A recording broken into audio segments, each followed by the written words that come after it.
Halo semuanya, perkenalkan saya Mutia Afifah dengan NPM A1A022056. Saya merupakan mahasiswa dari Universitas Bengkulu. Saya berasal dari Fakultas Keguruan dan Ilmu Pendidikan dan mengambil program studi Bahasa Indonesia. Di channel ini saya akan menjelaskan 12 bab tentang manajemen pendidikan, yang merupakan tugas dari Bapak Muhammad Kristiawan selaku dosen penggampu pada mata kuliah pengelolaan pendidikan. Video pertama ini saya akan menjelaskan kepada teman-teman sekalian tentang konsep dasar manajemen pendidikan. Pada bab pertama ini, konsep dasar manajemen pendidikan ini saya bagi menjadi berapa materi itu? Sampai G. Yang pertama ada pengertian, unsur-unsur, tujuan dan manfaat, pembagian, komposisi keterampilan, ruang lingkup, serta prinsip-prinsip manajemen pendidikan. Dapat kalian lihat di PowerPoint ya. Langsung saja ke materi yang pertama, yaitu pengertian manajemen pendidikan. Manajemen itu berasal dari bahasa Latin dari kata manus, yaitu tangan, dan agere yang berarti melakukan. Kata-kata ini digabung lalu menjadi manajer, yang bermakna menangani sesuatu, mengatur, membuat sesuatu menjadi seperti apa yang diinginkan dengan mendayagunakan sumber daya yang ada, menurut Asmendri pada tahun 2012. Yang kedua, saya akan menjelaskan unsur-unsur manajemen pendidikan. Seperti yang dapat kamu lihat di PPT, saya mengutip dari Usman dan Henry Fayol. Itu unsur-unsur manajemen pendidikan ada 5. Yang pertama man atau manusia. Yang kedua ada material atau barang. Yang ketiga ada mesin atau mesin ya. Yang keempat ada money atau uang. Dan yang terakhir method atau metode. Untuk penjelasannya dapat kamu baca di PowerPoint. Yang ketiga ada tujuan dan manfaat manajemen pendidikan. Menurut Kurnaidin dan Macali pada 2012, yang pertama tujuan dan manfaat manajemen pendidikan yaitu terwujudnya suasana belajar dan proses pembelajaran yang aktif, inovatif, kreatif, efektif, dan menyenangkan. Yang kedua itu terciptanya peserta didik yang aktif mengembangkan potensi dirinya untuk memiliki kekuatan spiritual, keagamaan, pengendalian diri, kepribadian, kecerdasan, akhlak mulia, serta keterampilan yang diperlukan dirinya, masyarakat, bangsa, dan negara.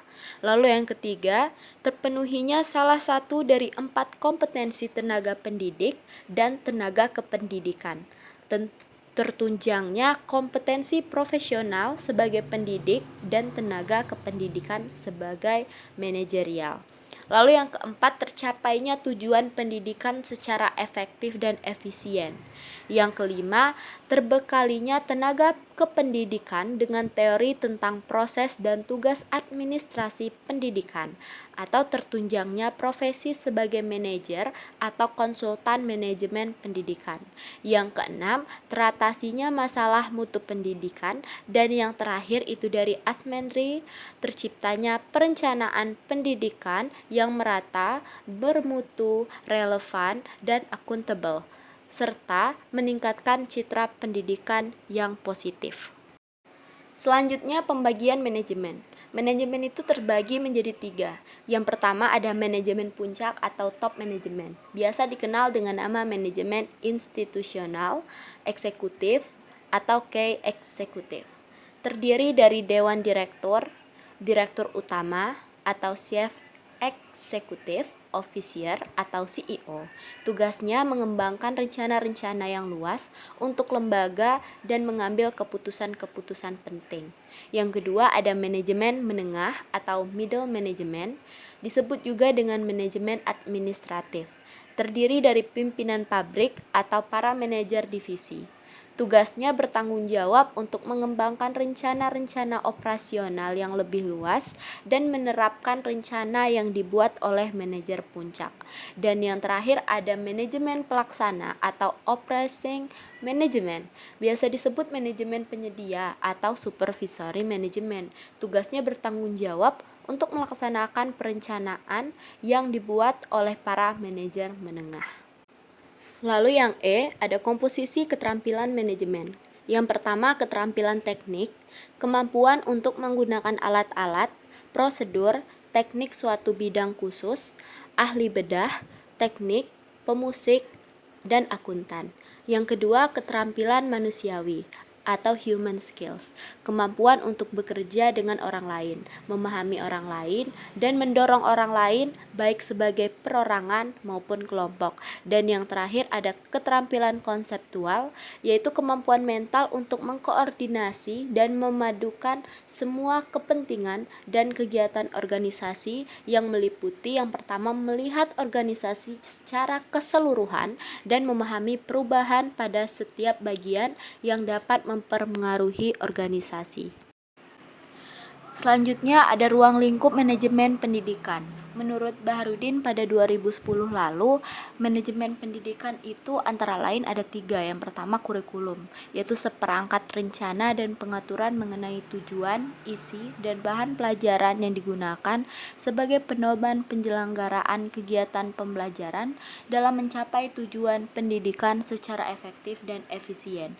Yang kedua yaitu manajemen personalia, yaitu serangkaian proses kerjasama mulai dari perencanaan, pengorganisasian, penggerakan, dan pengawasan dalam bidang personalia dengan mendayagunakan sumber daya yang ada secara efektif dan efisien, sehingga semua personil sekolah menyumbang secara optimal bagi pencapaian tujuan pendidikan yang telah ditetapkan. Lalu yang terakhir ada manajemen peserta didik, yaitu upaya penataan peserta didik mulai dari masuk sampai dengan mereka lulus sekolah dengan cara memberikan layanan terbaik pada peserta didik.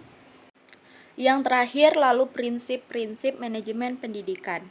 Yang pertama ada memprioritaskan tujuan di atas kepentingan pribadi dan kepentingan mekanisme kerja. Yang kedua mengkoordinasikan wewenang dan tanggung jawab. Lalu yang ketiga memberikan tanggung jawab pada personil sekolah hendaknya sesuai dengan sifat-sifat dan kemampuannya.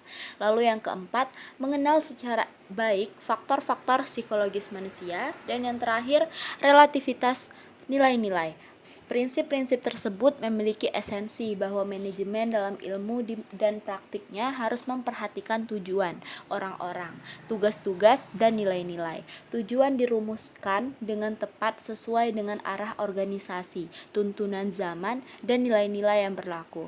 Tujuan suatu organisasi dapat dijabarkan dalam bentuk visi, misi, dan sasaran-sasarannya. Sekian materi-materi yang telah sampaikan pada bab pertama.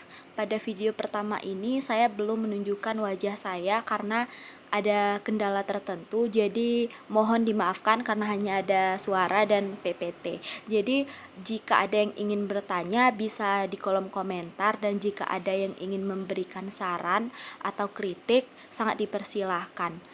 Sekali lagi saya ucapkan terima kasih telah menonton dan have a good day.